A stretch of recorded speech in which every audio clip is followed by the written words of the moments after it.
meeting to order. We're reconvening this afternoon in what was a regularly scheduled meeting between the Board of County Commissioners and the Board of Education. So we're pleased to have you all here. So, good afternoon. Thank you.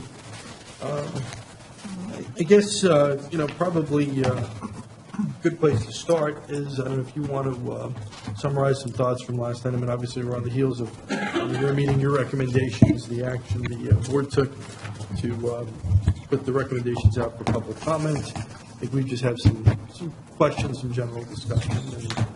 Well, and I've given you an overview of my comments last night and also the responses to your statements that I went over briefly last night. And as I look at the agenda, we both want to talk about the same thing. So I think probably the best thing to do, if the board's okay with me, I'll just quickly review what I said last night about where we are as far as putting something out for public comment, and then we can talk about how we relate that to in the past work of the Boundary Justice Committee to the statements that you previously. Okay, sure. Yep. Well, as you know, even though there was one comment last night about where this option 5 came from, it actually was very close to option 3, just taken over a couple of years. And so what I did, I've taken all the board's internal discussion, and I'll say it again what I said last night, is we don't have the benefit of like a Radio Shack to say, okay, we're going to close 30 stores, let's talk in a boardroom about how that's going to happen and release it. All of our conversations have to be in public. And so the public got the benefit of the first blush and first walk through this and the discussions related to various options. But basically, the Boundary Adjustment Committee came back with 2 recommendations, and then from that, other recommendations were formed. My recommendation, which I called option 5, is really a revision of option 3, which was to take 5 schools over 2 years. So specifically, what I did was look at consolidating the boundary lines of Manchester Valley High School and North Carroll High School, and combining those, all except one little section of River Downs, which contains about 35 students. And going forward, the idea would be that those students then would continue on together to Westminster High School and not on to Manchester Valley. That's a split development area. But one of the things I did want the community to understand that along with all of these plans, there would be transitions, specifically for for closing North Carroll High School. We don't want to lose the traditions and memorial and dedications and all of those things that happened over the life of North Carroll High School by simply moving those students to Manchester Valley High School. And so they would be a way to capture all of that at the new high school. With Charles Carroll, there would be a closing of Charles Carroll that those students would be received at Runnymede, at Ed Valley, and at William Winchester. And there would be some dominoing out from that. But again, what we try to do is plan transition committees to welcome those students at the receiving school, and then New Windsor would be collapsed into North Valley Middle and Northwest Middle, both that are up to capacity. There would be no domino associated with that. One of the pieces that involve you all is that we would have to join a joint committee to determine what's going to happen to the surplus building should this plan be approved. The first determination is there any school system use?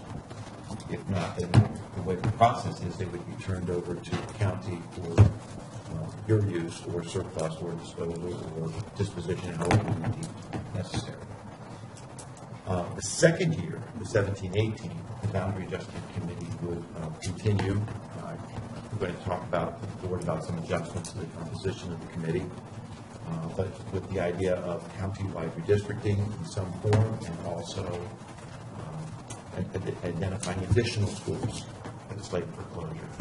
Again, I'll say this again, we're going to try to release some of the enrollment projections early once they get certified by the state. But where this downward trend is continuing, this next cycle of enrollment projections is basically going to be saying the same thing.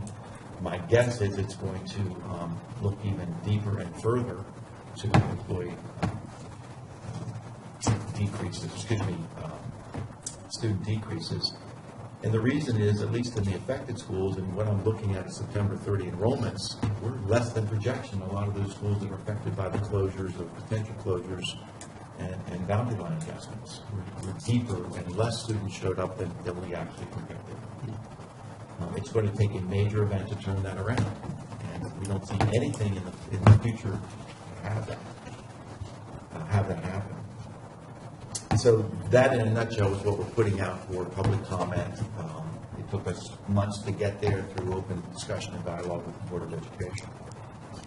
Steve, if you will, and it perhaps got lost in translation last night. I don't know if it did or not, but when I watched it again, which I don't know why, but I did, I think that maybe we lost some of the improvements that are being made to the feeder systems. So I think that's an important emphasis too. If you will, just touch on that.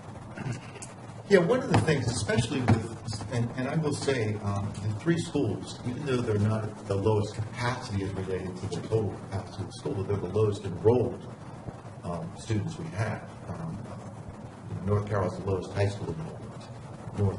Northwest New Windsor Middle has the lowest middle school enrollment. Charles Carroll has the lowest elementary school enrollment.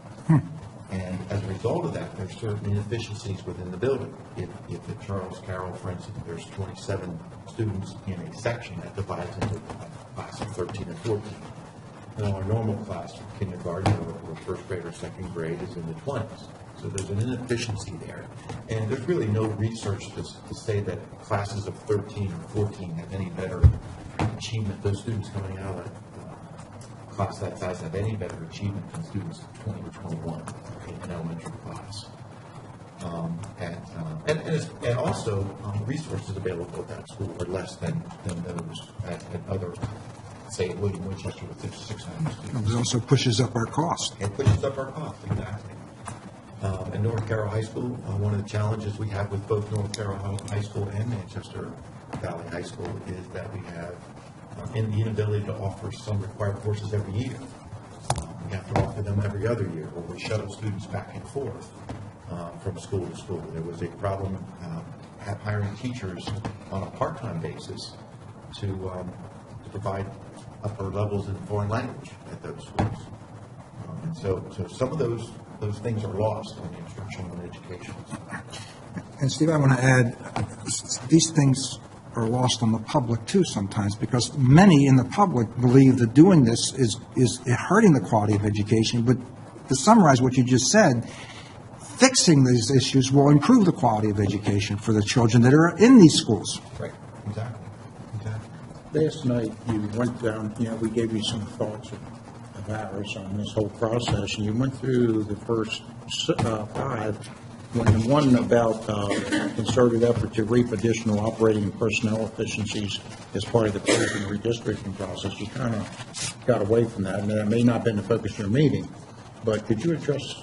Well, we've given you a handout. You have a handout with each one prepared, and so I can take some time now to go through that. Mm-hmm. Sure.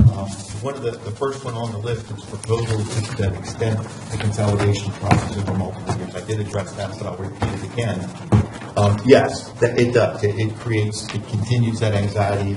We certainly understand that. It's just a logistical fact, a logistical eventuality that I can't do it over 1 year. I can't close 5 schools or more over 1 year. Excuse me, I don't mean to interrupt. It's just hold, yeah. Oh, the mic. Okay. So really, out of necessity, that I've broken it into 2 years, basically where we are. If we want to do anything for 16, 17, we're going to have to break this into 2 years. The only other option is to move everything to 17, 18.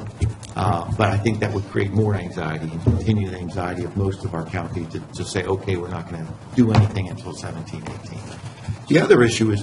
In that regard, and I had a couple people ask this question, in determining what other schools might be involved next year, is that something that has to wait until this time next year, or is that something that could possibly be looked at and resolved earlier so that more adjustment could be made, more anticipation, someone buying a house that says, well, now I bought it, and, is there a way to look at that sooner rather than later, even if it doesn't go into effect until the next year? There is. I will have to get together with my board. Sure. And we'll determine if the charge is going to be different to the committee, if there's any specifics we want to learn. Do we want to concentrate that redistricting or boundary line adjustments on just elementary schools? We've resolved a lot of the issues at middle school and high schools, given the distribution of those students at both at New Windsor Middle and North Carroll. I have to say, if you could come out with, if you're going to look at 2 other schools, if come out sooner the better, I think. So everybody can get prepared for that. Now, I'm not trying to rush anything, but the sooner the better, so communities know what to expect. Plus, the number of emails I've gotten, I'm sure you all have too, pitting one community against another, and just, this is what we're doing, this is the final decision, okay?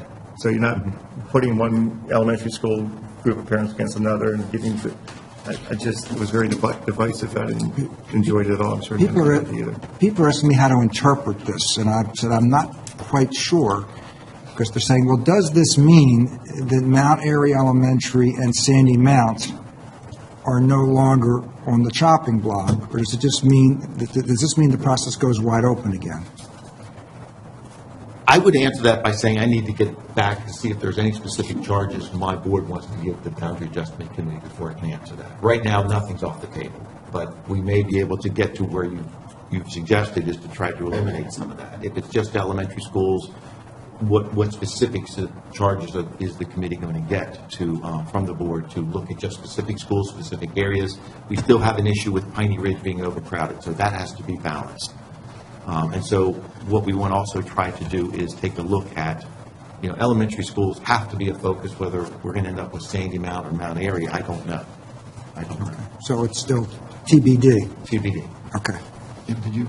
My only comment was that no matter whether this process of these 3, in order to alleviate people's fear, so to speak, you're asking the board right now, and we'll have to discuss this, we haven't yet, in regards to those parameters.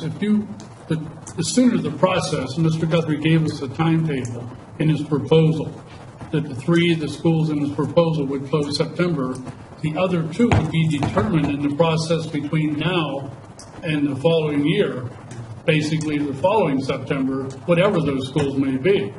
And that's the proposal on the table right now. To answer your question, Mr. Frazier, if Mr. Guthrie or anybody did that, that means that process is 5 schools right now, whatever, in order to, so everybody knows. But that's not what the proposal is. The proposal is right now to reevaluate the situation where we are, look at the numbers again for the committee, and then come back with a recommendation on 2 or more schools, whatever, a different proposal. I understand the anxiety, but I think that there's also a legal process that we have to follow as a board and put it out and those kind of things. So that in order to do it, you would literally go through the entire process that we've just gone through in order to determine what future schools.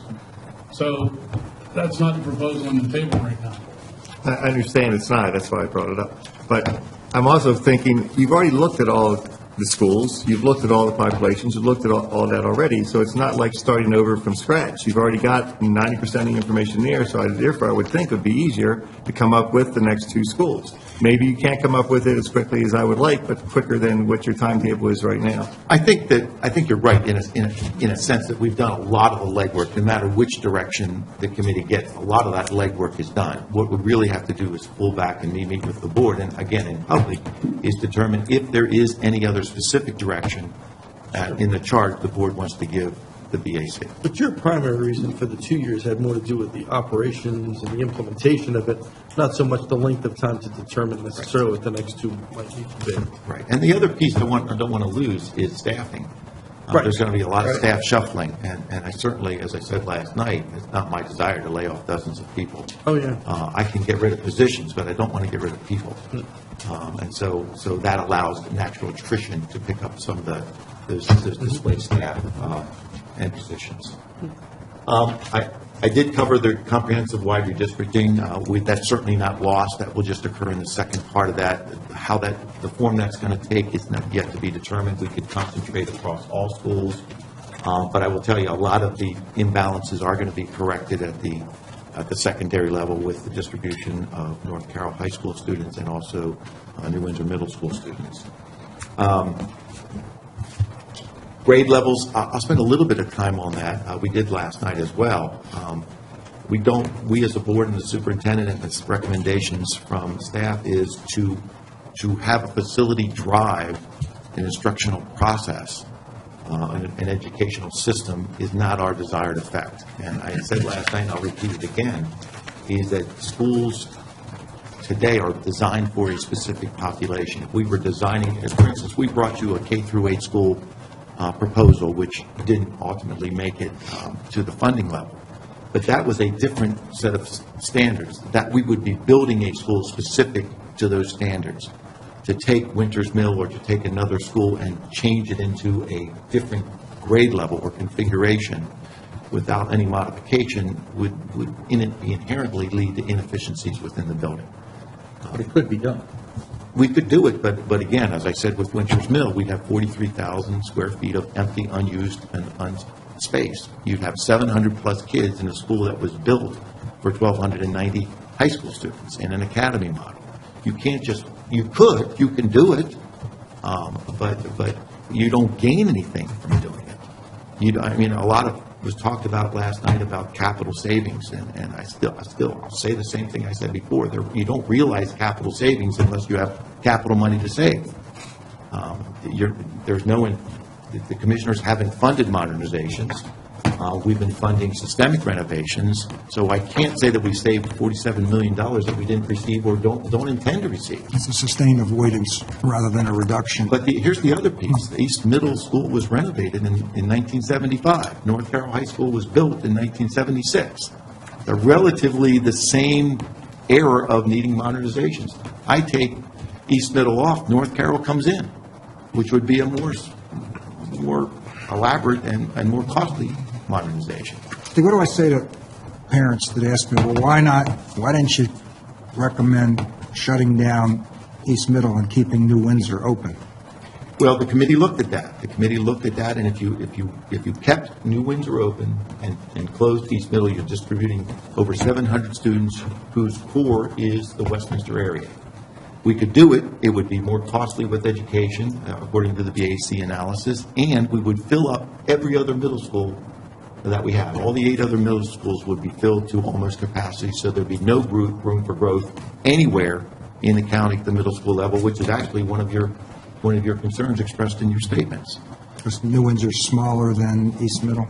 New Windsor is the smallest middle school we have. Okay. Well, that explains it. I think another part of this bullet point, if you will, Steve, was making sure that some of the ideas that have been coming from whoever were taken under consideration. And I continue, here's a question, and I continue to get this when it refers to Charles Carroll. I know there's been some sort of a focus on the rural village aspect of this. So I guess to lump all that, did the BAC do their, I'm sure they did, but I would like you to answer it, their homework and look at all of these things before we got to where we are now? Well, they looked at a lot of things. The rural village came up after the BAC report has been released. I since asked our attorneys to look at the law that was referenced in some of the emails that we've gotten and look at it as far as the COMAR provisions. First of all, there is no designation or no money for that area that I'm aware of to be a rural heritage area. Secondly, it doesn't, even if there were, it's not been, it's not anywhere connected to the COMAR provisions of closing schools. In other words, there's nothing that protects in the COMAR provisions for closing school any community or any part of Carroll County that's been designated as a rural heritage area.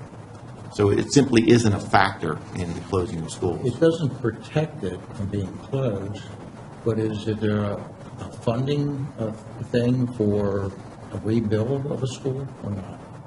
Not I'm aware of, not that our I mean, attorneys have is discovered. reverse of that, I mean, that they would fund, have historic money or rural, whatever the designation is for that, for building in that case. There's no state school funding that's directed toward that. If that's something that the commissioners wouldn't look into, see if there's any state funding, there's nothing connected to school funding that we've been able to determine based on that law.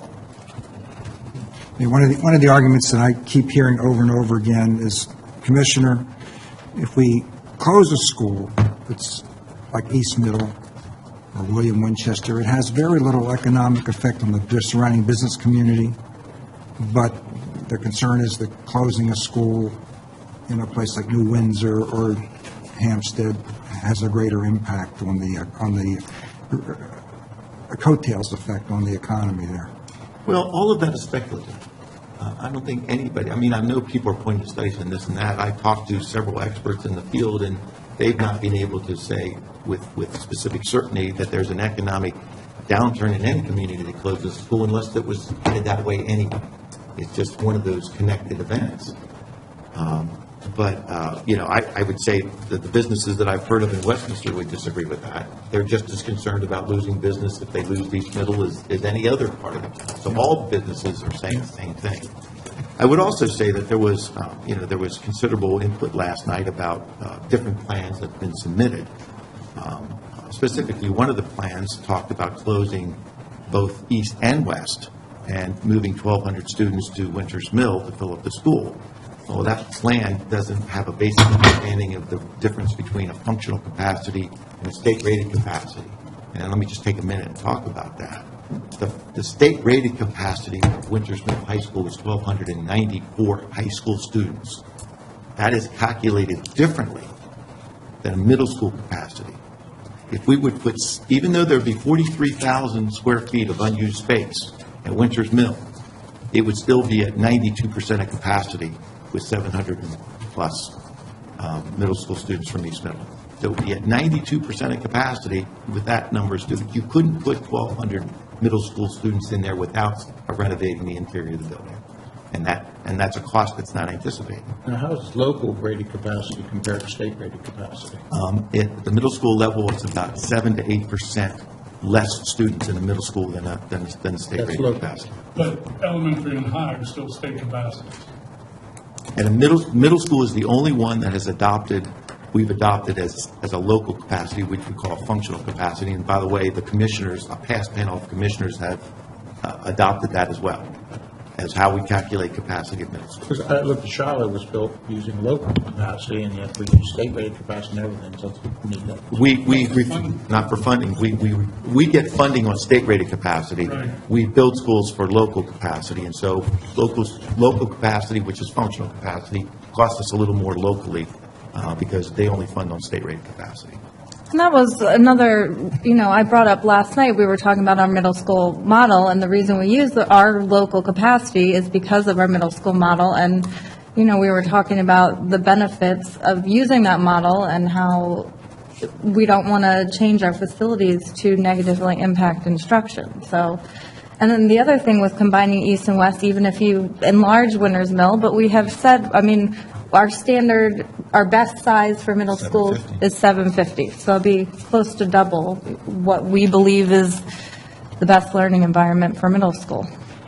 Plus we did look at the cost. It would cost money to renovate the interior and put an addition on. It's not only, it's time and money. It's time and money. So you're looking at, if we would decide, hey, that's what we want to do, we're 3 years out. We're 3 years out because you've got design, you've got state funding, and then you've got construction. So it's all a matter of time and money. So let me back up a minute, too. I think it got kind of glazed over with the feeder system. I think as a result of some of the decisions that have been made, we've improved the feeder system from elementary to middle to high. Some small improvements. We haven't made improvements because we haven't done county-wide redistricting. We haven't improved all of it. And I guess the word improved is a tangible term because it depends on who you talk to. Okay. Right? We've heard from many parents and saying, I don't care if the feeder system's bad. I like where my children are going. Right. And the only comment in regards to feeder systems that I have is that it is not an educational way to look at it. It's regards of where do these kids go elementary, where they go middle, in a high school. And the purest feeder system would be they'd be a straight line. You'd go elementary, one middle, one high. Well, that's absolutely impossible to do 100% in this county, except be extremely costly to do that. The other thing is that I think communities attach themselves not so much from elementary to middle, but from middle to high. And your point was, at least this recommendation's on the table, And that's what it is at this point, and Mr. Guthrie's going as a public, was improving some of that middle to high school feeder system, both at North Carolina and in Francis Scott Key. And so it made it more pure that way. But academically, the feeder system, people get confused, doesn't tie in to the feeder system. But an emotionality gets more when you have a middle school kid and you've got a high school kid and you're going to those contests. It's the high school that drives that, more of that feeder in regards to, because they're already a Panther, an Owl, a Maverick or whatever. So, I mean, that part of it is. Right. Well, it's certainly a topic that, a lot of the parents are looking at. Exactly. As perhaps I don't want to say a fix to this, but It depends on which wagon you want to put your thing on, because you can use that one and say it's not good, it's not that. Right. And what I think Mr. Guthrie and our staff have looked at least what we've charged them to do, and I think they've done a good job of that, is take all those factors. If you isolate one factor, you can argue against any plan. If you look at them in total, then you may only hit 5 of them. You may only hit 4. You may hit all 7. But the point is, it's looking at all 7 factors, or 8 factors, whatever they are. But when you're wanting to not do something, you pick up one factor and say, well, it doesn't meet this the way it should. And I believe that Mr. Guthrie and his committee have looked at that in totality and then given us a recommendation. Now, it's a recommendation at this point. That's why we're going to the public. So all of that answers the questions on consideration of all potential costs, et cetera. The one thing that I did get more definitive with last night is the offsets. The committee looked at transportation costs and looked at the calculation and said they don't believe it will cost, the maximum it would cost an additional, and that's not even sure it would be that much, is $200,000 off of the 5.2 operational reductions in costs. The other costs are the state offsets. We will have that exact number by the time the board is requested to adopt this, but those are going to be minimal. It's only bonded debt that is required to be paid back. If one of these schools is used for another school system purpose, there will be no payback. 2 schools of those, very little during the last years of bonded debt, so we don't believe there will be any, minimal of any, and the other piece is the other money in the school is non-bonded, pay-go money for cash, and that's for energy efficiency initiatives or security money that we put into the schools. Steve, people say to me, well, $5 million doesn't sound like much savings, but that $5 million is the core cost of operating the building. Could you explain to us and to the public what's in the core cost and what other areas exist where there might be savings we have not calculated in at this point in time? Well, at this point, the core costs are attributed only to that building, not any central operations that might support that building. And there may be some offsets there as well that we could take that aren't calculated. But for instance, it would be of course, the cost of running the building, the utilities, the grounds, all of the costs that go into running the building. And then that's minor compared to the staff costs. And we have staff, like teachers I talked about last night, that are hired based on the number of students. Those staff would be distributed with the students. But the school has one set of administrators. We don't have 2 sets for every building. The cafeteria workers, the clericals, the custodians, all of the core staff associated with that building that are tied to a building, not a number of students. So those are part of the core costs? Those are part of the core costs. Okay. But there will be some inefficiencies that will be eliminated. We're not ready to quantify them at this point in time, that will create the opportunity for additional savings. Yes. Okay. Yes. Now, you say these efficiencies are well documented in there, but do you have paper with the numbers and what's been done, efficiencies and things like that can be given to us? Did you look at the report? We had given you a report prior to what it was for school and what it constituted that, I believe. We've already submitted that one other time in one of our joint meetings, our work sessions, in regards for school. It's how we came up with the 5.2 million or the 7.2 million. But what about other efficiencies in there that? Commissioner Weaver, last night, they presented our staffing report, and there were, by school, it's broken down how many teachers and full-time employees. Yeah, per per school and those things, yes. Yeah, that's. Overall efficiencies, I mean, in the future here by closing these schools. is I that- think there's two ways to answer that, and Mr. Guthrie certainly. I mean, I understand what you have there, but Well, it's not only that, it's also where we've been, because when a question is asked like that, I always get a little tight, because where have we been for the past 4 years of cutting out 300 positions and efficiencies and cutting $20 million and that kind of stuff, with already looking at cutting 45 positions, for instance, out of our central office, cutting 156 whatever teachers there were, and 59 custodians, that our custodians are, we've already, it's not a beginning point of efficiency for the Board of Ed. It would continue the same process, and we would ask Mr. Guthrie to obviously look at any efficiencies that we would have as we develop this, if in fact the redistricting and the closures happen. He would automatically be doing that as a directive, not only from us, but what the superintendent does and what he has been doing. So I think that's just an automatic, that we would look at anything and improve efficiency. okay, I got one question now. In the whole process here, that where you are presently, and what does this mean to the average teacher out here or a person in the classroom?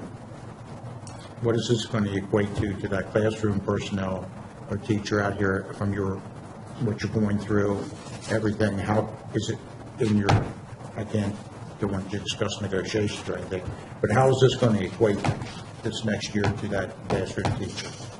Well, let me just talk about benefits to the system. By combining two high schools and combining the population, hopefully we'll be able to bring down the workload. Right now, we have teachers in really low-capacity schools teaching a lot of different preps. The workload for lots of teachers have gone up. As students have gone down, their assignments have become higher because we have asked them to do more and more preps. We've taken more and more resources away. We provide more resources in the efficiencies gained by having fewer buildings and more schools within the range of the 80 to 85% to 90% of which they operate more efficiently as a school.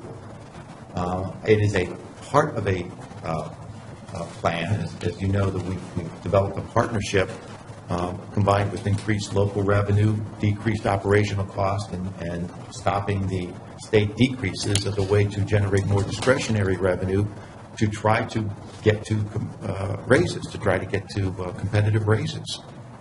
So workload reduction, competitive raises, more efficiencies within the buildings, more efficiencies across our system, more consistent educational offerings, all will help the regular classroom teachers.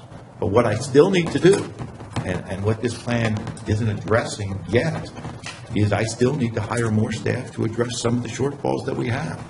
The ones that I've identified all along, the additional resource teachers, additional gifted and talented teachers, additional special education teachers, additional supports that I've, among those 300 employees that we no longer have, that provide support to those teachers along all those lines.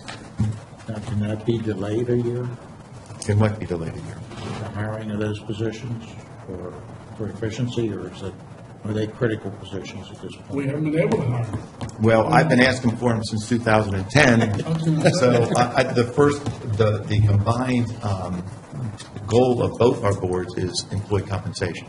So everything will give way to that. That's what I'm asking, I guess. Yes. Are you going to be able to meet, or, By just closing 3 schools? well, no, are you going to be able to put your part of the bucket together here, if we look at the color chart again, and meet your portion of that? Our bucket goes You're down. only a third of that, so. Our bucket goes down, will the green bucket go up? Good question. Not to that point yet. That's the answer. You've challenged me, Mr. Commissioner Weaver, and I'm challenging you. Will the green bucket go up? Well, that's going to be up to the board, and that's going to happen here before May. Find out how it goes. I'd like it before May. You could possibly do that. Our final decision. Steve, I want to reiterate something you said. We know we have a morale issue, especially with classroom personnel, which is where the rubber meets the road. And I believe as a matter of priorities, it is imperative that we deal with the salary issue before hiring any new employees, except for only the most critical positions.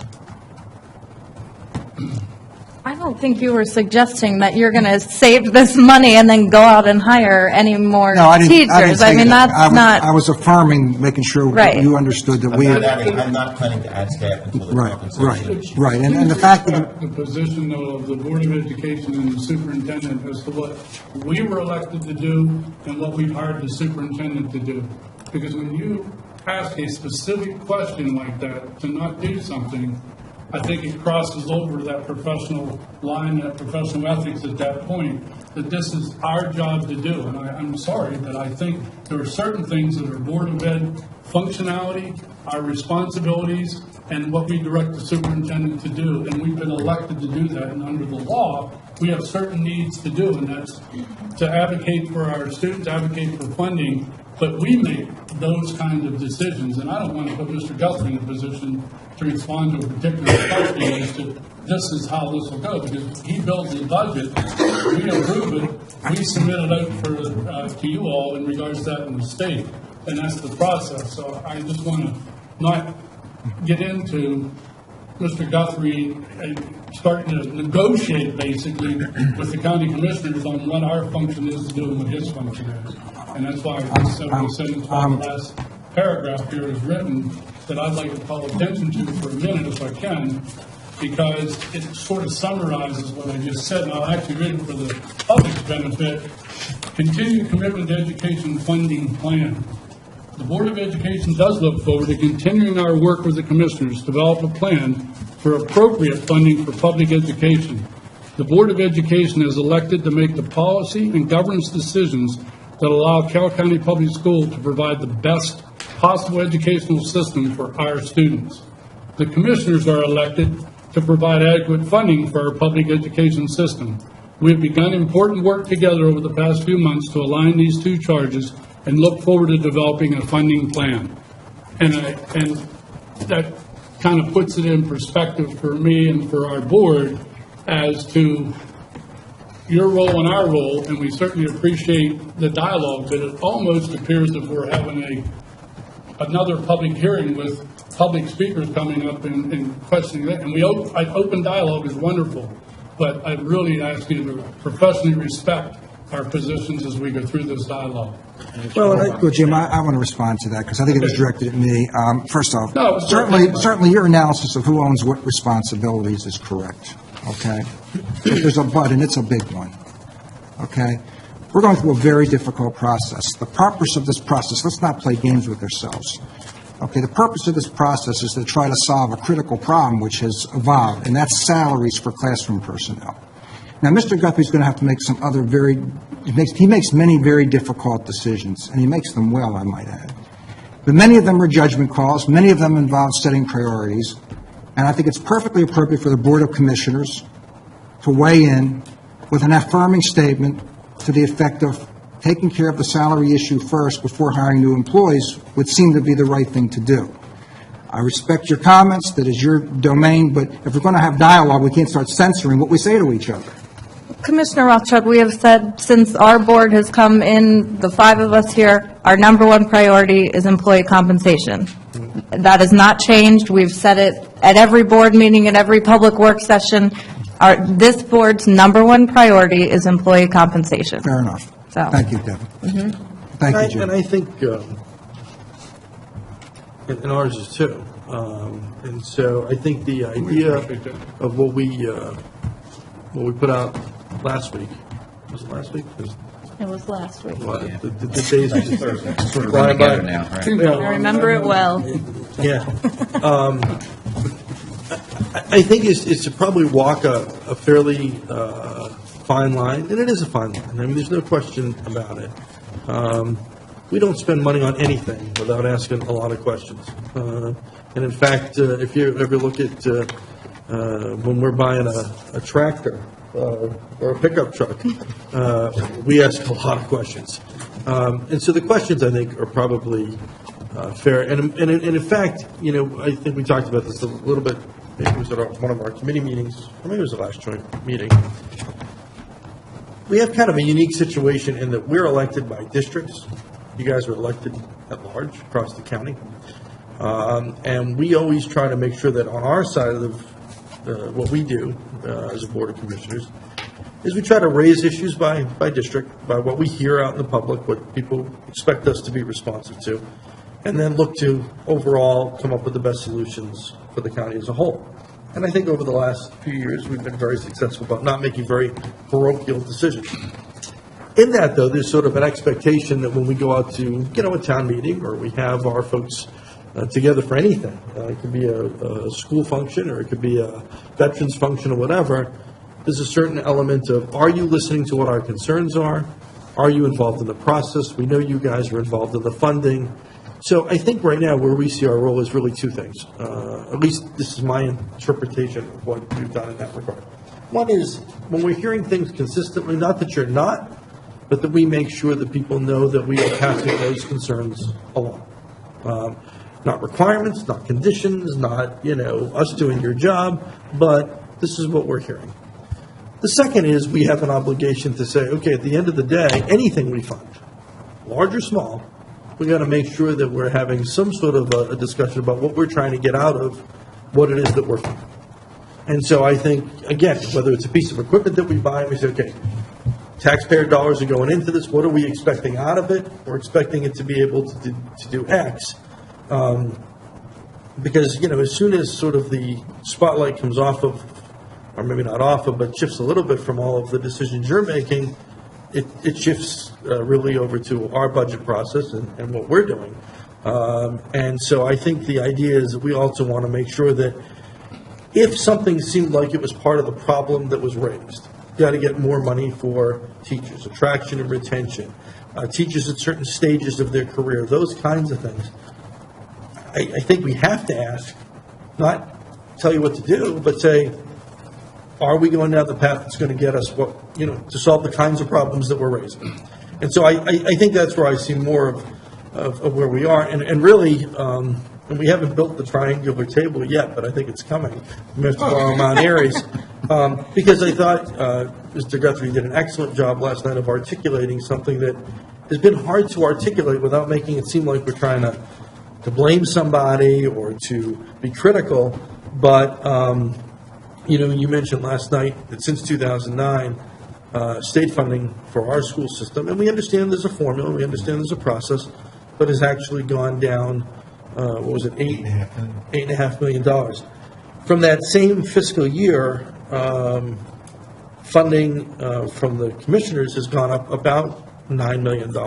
Yeah, but two things happened relatively in the same time period. Yep. Our state revenue went down $8.5 million, and the state bill to you went up $6.7 million in teacher pensions. So right. Both of those happened relatively at the same time. And actually, if you look at even just in fiscal year 09, we were at 160 million, and this year we're at 169. Even aside from pensions, we're up, and our projection is to be up even more. And so I just want to make sure that, as we're going forward, people feel like, yes, we're asking the right questions. No, we're not trying to drive the bus for you, but we want to make sure we have an idea where things are, going to end up. Because we got to justify every dollar that we deal with, especially as some of the decisions that we have in front of us. But also make sure that it's also not lost that, during this period of time, a big part of whatever else we've put into education, you've talked about inflationary increases that have occurred, but have also really just barely absorbed funding that's been lost by virtue of the state formula. Basically, everything that you've given us is going to pay for inflationary increases, and in addition to the reductions we've had to make Yep. in our discretionary funds. Yeah. And by the way, I ask the same questions for every piece of equipment, everything we do. And you know what? He really does. I really do. This guy He really ready does. to shoot me. Commissioner Hyatt, let me be real clear in regards, at least my position and individually and being on this board. Questions are wonderful. That was, the letter that we received, though, I thought were more of, this is, and this is my own personal interpretation of that a little bit, in regards to that was more like, when are these things, are you meeting these are things you should look at or need to look at or you should be doing. And when we get feedback that people are making political statements to do things, I've never done that. We're nonpartisan as a whole board. So when we make decisions, it's only in the best interest of the kids and the school system, and I have to believe that. I'm not saying you guys don't do that either. Right. But questions are formed as questions, usually not suggestions, and that's a fine line. So maybe that's an interpretation on my part, but I think, and as long as we're talking openly, and I agree with Mr. Rothschild, these are the times where we've had good open dialogue, and we formed a joint committee on funding. We've bogged down a little bit, but we've at least opened up a lot of things we've talked about in that committee. We've talked a lot about the future of this and the 5-year plan, and that's all positive, because we didn't have that before. So I don't want to negate what we've accomplished either, but it's not a negative comment. It's a positive comment, and these are tough times that we're going through as a board, and the ultimate decision of closing those schools, if it happens, will be our responsibility.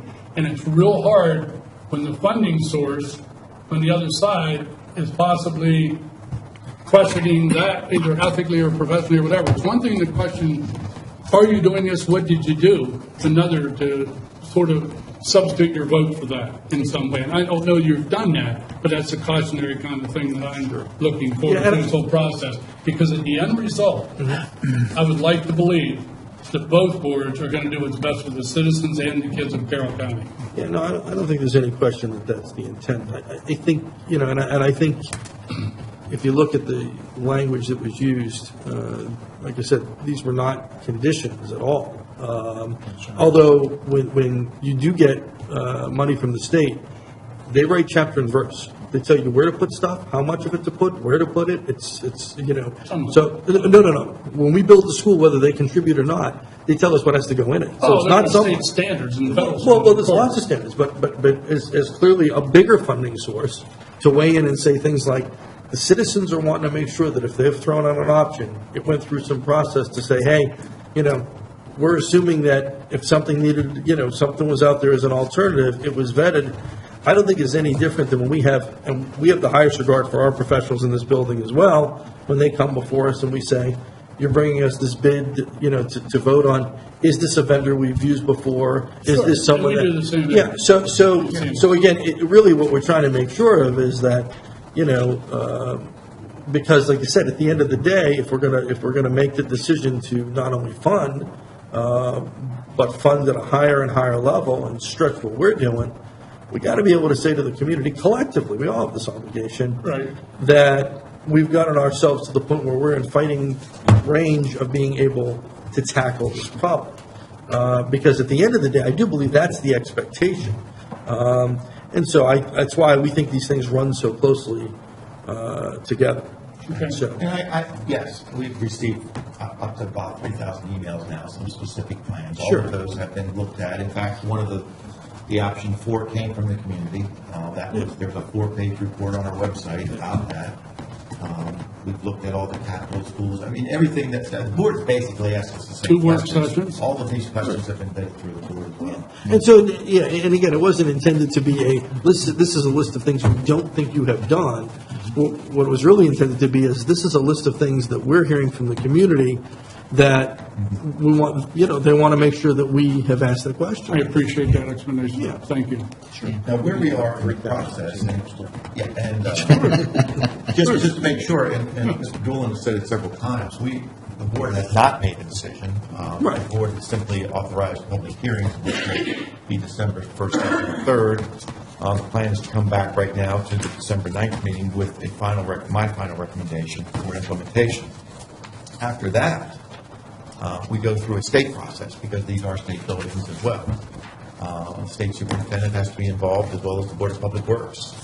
So all of what they will do is check to make sure the procedures have been followed through the plan that the 60-plus page plan will be going up. Dr. Smith will forward it on to the Board of Public Works. And I'm not sure if they take action at a public meeting or they just sign off on it. I'm not sure at that level of detail, but it does have to go ultimately to the Board of Public Works. Part of that will be, once the board makes the decision, is we will need a staff-to-staff meeting to recommend disposition of the buildings.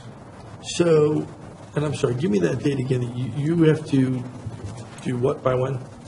But by December 9th, at least that's the deadline that I'm going to bring back a recommendation, my final recommendation to the Board of Education. Okay. At that point, then, we would send the plan to the state superintendent of schools, and then it follows their process. And that's assuming the board voted to go forward. If the board votes to implement the plan my final recommendation, then it goes to the state superintendent of schools, and then approval from that up to the Board of Public Works. The state deadline, which is an impossible deadline, but the state deadline is April for us to get them the recommendation. So that's an impossible. It's the outside deadline. That's the outside deadline, but it's not a practical deadline Right. to do anything for the following school year. But that's You said it's too late a deadline? Right. Yeah, okay, Yeah. okay, because you wouldn't be able to execute it at that point. That's the outside deadline. Gotcha. Okay.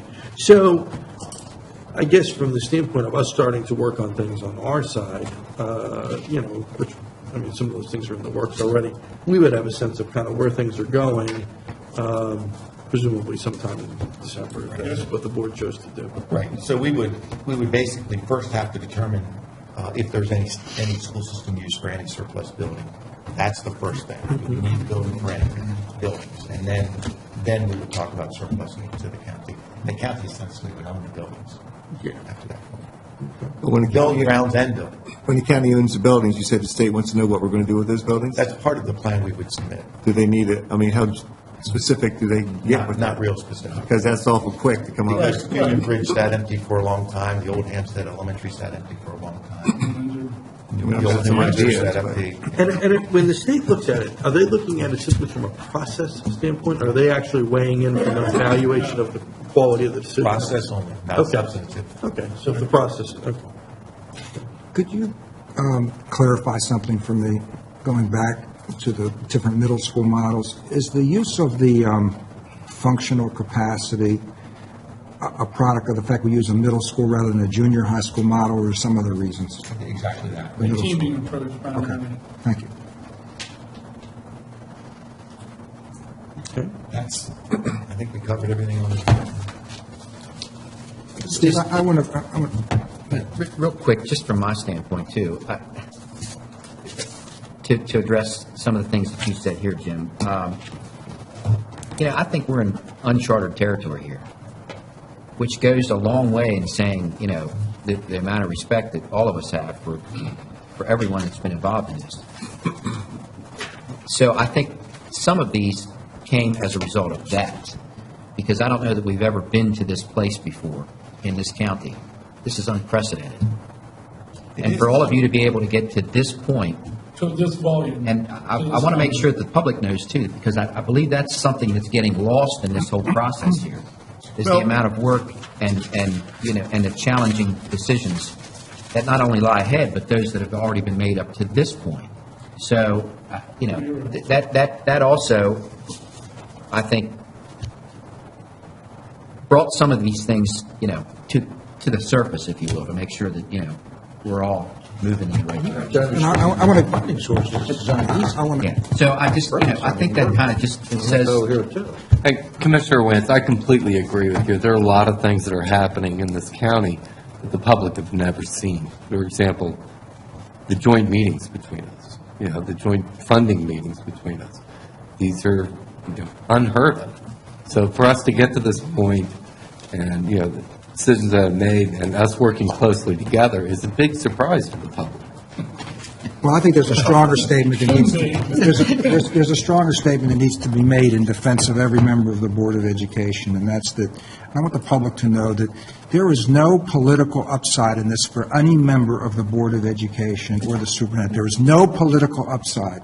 They are doing this, every one of the people sitting at this table here from the Board of Education is doing this because they believe it's in the best interest of Carroll County, because they believe it's in the best interest of the taxpayers, they believe it's in the best interest of our children.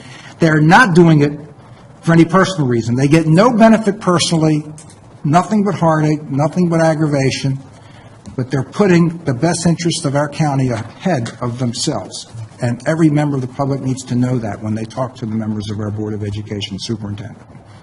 Well, I agree with that. I think there's a, on all three sides of the equation, if this issue of getting a handle on compensation, truly addressing the challenge or the problem of attracting and retaining, properly compensating, if those weren't in front of us as the biggest issues that we face as a community, I would suspect, I mean, if you look at the history of the last 10 years, the next 5 years of increases that we've budgeted already are more than what we've done over the last, 10 years, what the economy's let us do. And, the state formula would be probably questioned and encouraged for more funding, but, not to the extent that we are. And certainly, I think it would be relatively easy to say, well, this is what the situation is, and we're just not going to go through this process. We don't have to do this. The only thing that really justifies getting so deep into this process on all sides is this notion that we have got to become competitive again in terms of compensation. We have got to have that excellent teacher out there that's looking for not only a place to start, but a place to grow, and a place to thrive, and a place to be that passionate, motivated teacher at the front of the classroom is critical to the success of the system. And I think, that to me is what has to drive all of this. It's lousy that there have to be winners and losers in this process. It's really lousy that, there are whole communities that are sort of more affected than others. It would be a lot easier if, sacrifice could be spread a little bit more evenly. It's just not the nature of a system, though, that's built around formulas that don't really fully recognize fixed costs. And that's kind of been a big driver of this. You have to make your fixed cost moves in big chunks. It's another $50 million, $80 million school. So it's not a matter of just a little bit of contraction here and there. When we get to our side, I think it's going to be a little bit different, because the pain is going to be spread a little bit more evenly, because the kinds of decisions we have to make won't be isolated to particular areas as much as they'll be a little bit more universal. Not that they'll be much easier, they'll just be different. But at the end of the day, I think it's important for everybody to try to stay as focused as possible on the fact that the only thing we want out of the system, or this process, is the best school system that we can have. And that's our desire. And that's it. And at any point, there's no other benefit than that. We appreciate that. Yeah. We do.